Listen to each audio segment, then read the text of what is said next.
Hey, Mike Steele is back. One of my favorites. All I need is a love of my crew, Jay-Z. And I think it ties perfectly into today's message. So listen, thank you so much for following me. Thank you for sharing the videos.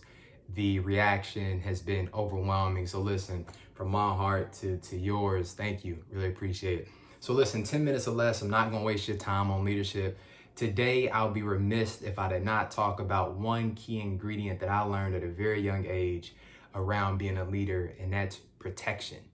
You want to provide protection to your team, your family. That's critical. That's critical.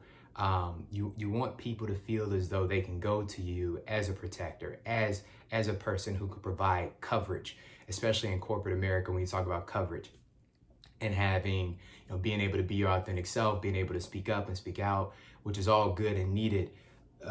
It's encouraged if you did have a layer of coverage and protection above in the corporate setting.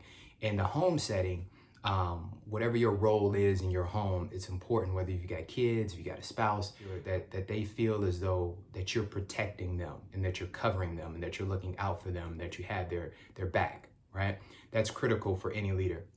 I'm gonna give 5 short stories of people who've been protectors in my life. And then I'll caveat that by giving a link to the protection that they provided. I gotta start with my mother. So I'm the youngest of 3. I think I mentioned that to you all before. I have an older brother who's about 12 years older than me. I have a sister that's about 10 years older than me. And as a kid, my mother provided unconditional love. She still provides unconditional love. So shout out to my mom, love you to death. And what I noticed is as I grew older, the fact that she provided that unconditional love to me, there was no limits. I operate from a place of being fearless. And if I can link back to, okay, well, where does that come from? I really believe it was my mother and providing unconditional love where I never felt as though I had a lid on or a cap on or something was too far to reach or to attain. Because at a young age, she provided all of the love and the support that I needed to be who I am today. So love you, Mom, for that. The second person I think about is my sister. I have an older sister. My sister as a kid gave me a certain type of protection where it really fostered my confidence. My sister will tell you all the stories about how when I was little, she used to bathe me and put me in lotion and always iron my clothes and just all, so I pride myself on trying to be a little bit of swaggy, as the kids are saying, and she'll link that back to her, just how I dressed and how I carry myself. And I really think that my sister helped me at an early age understand what confidence was all about.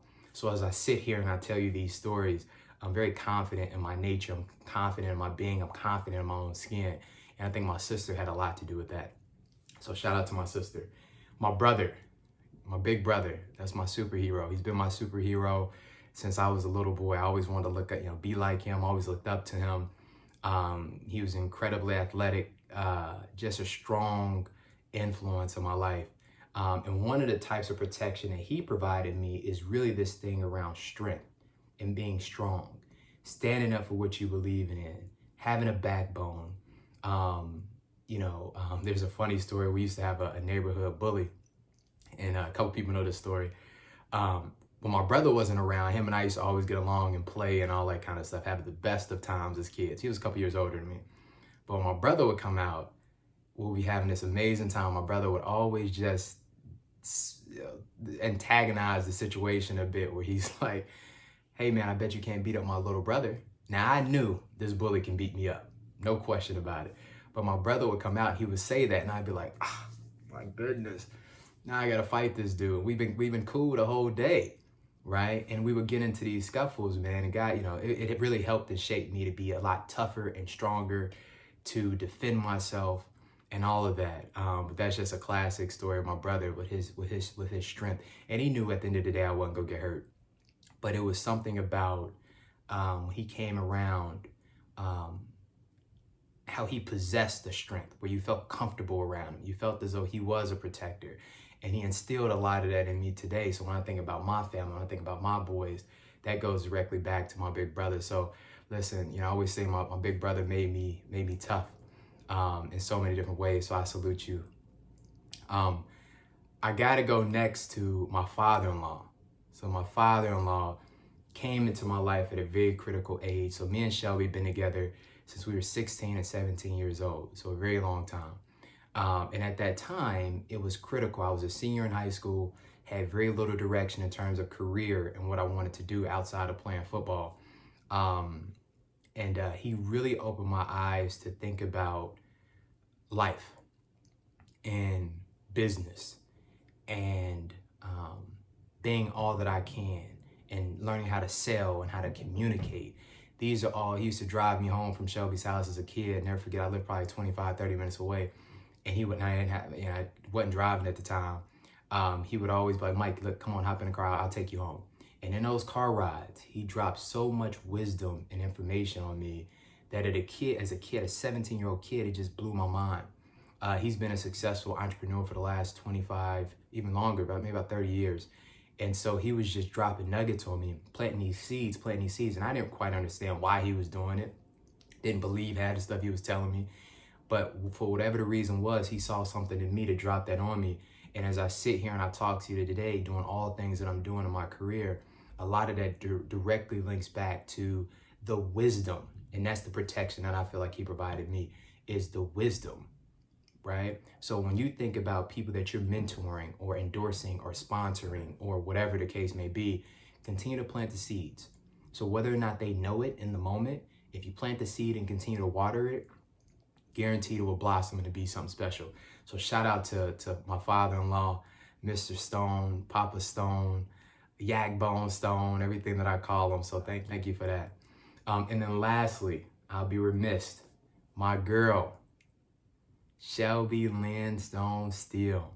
We've been together for the last 19 years, and she's been my rock through everything. So when I think of protection, two things come to mind: her loyalty and her prayer.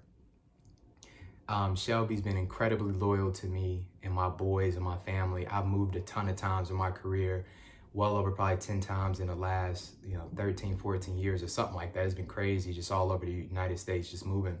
And she's been loyal through it all and just rock solid, down, right there with me the whole way. And she's provided unconditional prayer over my life and my boys' lives. So I'm incredibly thankful for her. So listen, we're getting up to the 10-minute mark. I want you all to know that protection is key. It's critical. Within protection, there's so many different layers that you can tap into. I just gave you 5 quick examples of people who are really close to my heart, who've really provided protection for me and through me throughout the time that I've been existing. All right, so hopefully you grabbed a nugget. Hopefully it was good. If it is, share it, pass it along. As I mentioned earlier, education is not our own to hold on to, it's to be passed on. All right, salute. Enjoy the rest of your day.